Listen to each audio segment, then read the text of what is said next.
Hey guys, Rockingtheblade here once again. What's up, everybody?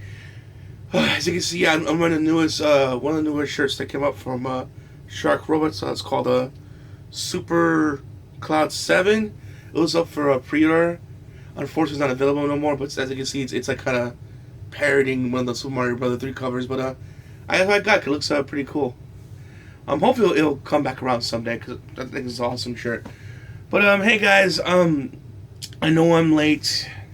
I know May the 4th and 5th has passed, but since fans consider May to be, Star Wars month, I thought, my next retro review should be a Star Wars movie, but not just any Star Wars movie. The Star Wars movie that started it all. That's right. I'm doing a RTB retro review of the 1977 Star Wars. Bang! All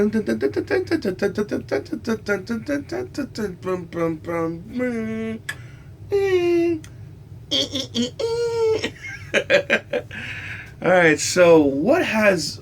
Oh, before I go any further, spoiler free. I mean, just to be safe for those who haven't seen.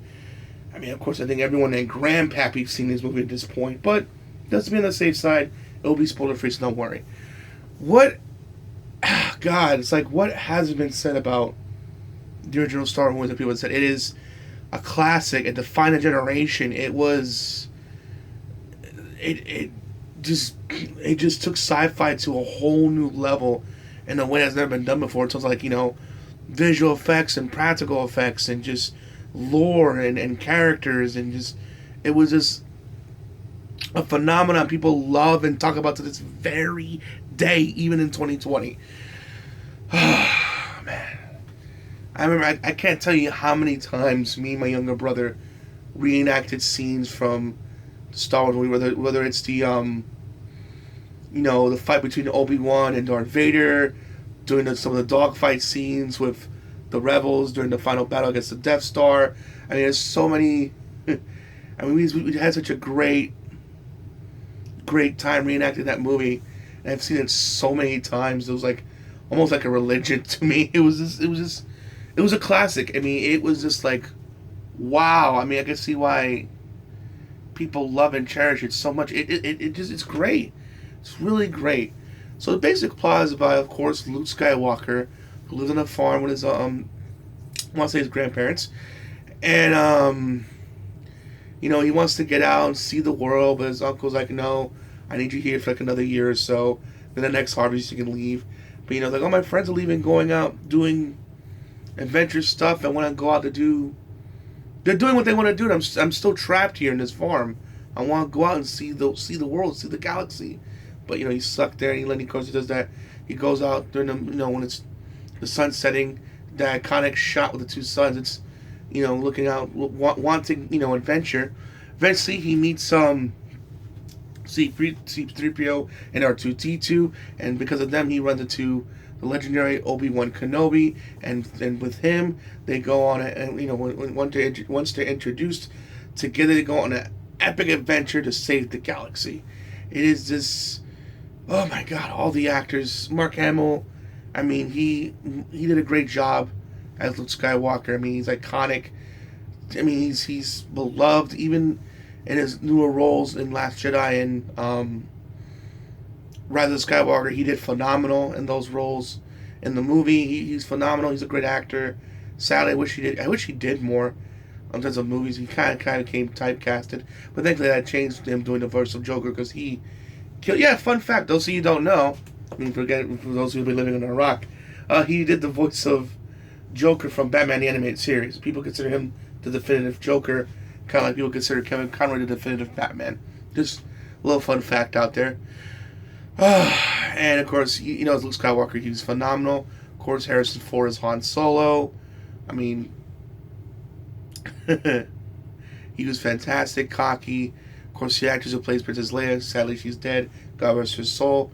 She was phenomenal as well. Of course, the legendary James Earl Jones doing the voice of Darth Vader, giving it that power. You know what I mean? He's like, when I left you, I was nothing but a learner, but now I am the master. Only a master of evil, Darth. Of course, the actor who played Obi-Wan Kenobi. Oh my god, he was phenomenal. Though I didn't hear he hated playing that role. I guess he got typecast and he ended up hating it. I don't know the full story behind that, but I don't know why it made him famous. I mean, he was phenomenal in that movie, in my opinion. Again, I didn't know him for any other roles. I didn't look into it, to be honest, but he did a great job as Obi-Wan Kenobi. Of course, Chewbacca was phenomenal looking as well. He's a big, hairy rug. You just want to hug. I love him. But yeah, I love the granted, the saber combat wasn't the best, but it was a step in the right. It shows you what's to come and what could be done with them. It was amazing. In terms of like it's setting up what's to come. Of course, the big spectacle, the rebels versus the Empire, to take down the Death Star. That whole sequence was wow. I mean, it was ahead of its time. The practical effects was like wow. Remember, folks, there was no CGI back in the 70s. I think CGI didn't get like implemented until like early to mid 90s. Even then, it was like baby steps. I mean, it was all practical. I mean, and it showed, and not only from the planes that they were using, or space fighters, or however you call them. They looked great. I'm saying, something from even how they explode, they looked phenomenal. Same thing with the TIE fighters and X-wings and the Y wings, and the Y wings as well. Y bombers and X wings and the TIE fighters. Of course, Vader's special TIE fighter ship that looks I love how it looks. I love how it looked. Like that's the leader. That ship knows. Oh, that's the leader. That's the Darth in that ship. It looked badass. And that whole sequence was just phenomenal and intense. Like one of the best sequences out there. Besides them getting into the Death Star itself. That's no moon. That's a space station. I mean, just scenes like that is just like iconic and just wow. It just and how Luke was training with those this mask on, and then he blocked the reflectors from this robot.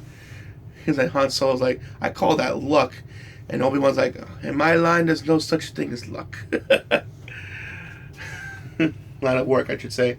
But it's so many iconic lines and moments, and just it was just phenomenal, and I had a great time watching that movie. I could just watch it again and again. It still holds up so well. Of course, as they're escaping the Death Star, with Princess Leia, there's a big dog fight with the Millennium Falcon. Of course, showing that off for the first time, just so iconic.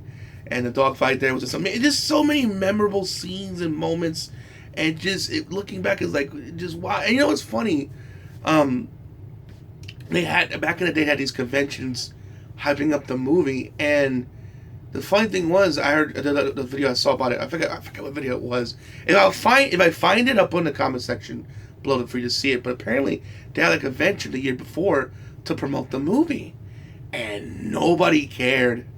Nobody. I thought it'd be some like cheap, like you see sci-fi movie you see like 12 o'clock at night with zero budget or whatever that no one's gonna care about or whatever.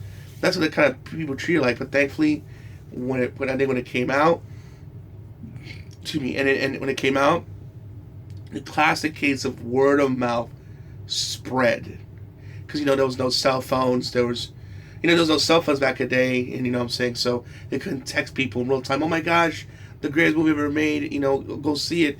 So, but word of mouth was still a thing. They went to their friends. Yo, you guys see this? You guys see this? And word of mouth spread and spread and spread and spread and spread. Before you know it, there'll be like long lines and lines of people going to see it, to a point that people were dressing up to go see the movie. Like it was getting to that point. The power of word of mouth catapulted this movie into the legendary stats that it was today. And it's funny, it didn't say that in the beginning, because according to the video, like I said before, they're trying to promote it. No one came to the hall or the convention or whatever that it was to promote the movie. No one went to it, no one cared. But when the movie came out, word of mouth spread, and before you know it, it became the phenomenon that we know that it is today. It is this phenomenal. I mean, Luke Skywalker, was iconic. I love Princess Leia, Han Solo, Chewbacca, R2D2, C-3PO. I love, of course, Darth Vader. He's such an iconic villain as well. I love his ship. I love all the dog fights. Even though the saber duel wasn't the best, but it was still cool at the same time. We've never seen something like that in cinema ever, to my knowledge. And it was like, as a kid, it blew me away. Of course, what I loved more was, the dog fights they had. That was like, oh my god, it was so cool. And it's so memorable. It's a great movie for both adults and kids. It's a movie that everyone can see. It has a positive message, and great effects, great action, just great everything. It's just and to this day, we still talk about it, and we have like clothing lines, toys, video games, TV show like The Mandalorian. If it wasn't, it had the 1990, excuse me, when I was born, it had the 1977 classic failed, we wouldn't be talking about it today. I thank God it was a hit, because now it opened the door for like so many great TV shows and video games and clothing lines, all these great things, and even comic books. Comic books and and just well written books in general from the expanded universe, thankfully, on which is unfortunately not longer canon, but great expanded universe books to the great comic books and great what ifs. It led to so many great things that it to this day, and people, you can tell that every time people talk about Star Wars, there's that love and passion. And I heard Robert Rodriguez is going to direct one of the episodes. I've already directed one of the episodes of season 2 of The Mandalorian, so I'm looking forward to see how his episode did. So just fun fact. So yeah. So overall, I mean, I could be gushing for this movie for another like hour or so. But point being, if you haven't seen it, go see the original Star Wars movie. It is a classic. I know the re-releases have ruined it, and I don't mind George Lucas cleaning up like the audio and visuals, but the whole adding CGI and to things that's not needed, especially when it like clashes with like the puppets and practical effects, I didn't like that. It makes it like you can tell like it's two different technologies clashing with each other, and it doesn't look smooth. It looks kind of like okay, that's from the 70s. That looks like something that happened. That's like modern technology clashing with it, and it doesn't look well. Again, I don't mind the audio and the visual cleanups. That I don't mind, but like adding CGI and stuff, that kind of it's not needed, and people don't like it. Hopefully, one day Disney will release it how it originally was, but for now, it's still, despite those things being added, you can still enjoy it regardless. Hi guys, hope you enjoyed the video. Sorry for fanboying about it. It's just I love Star Wars, especially the original one.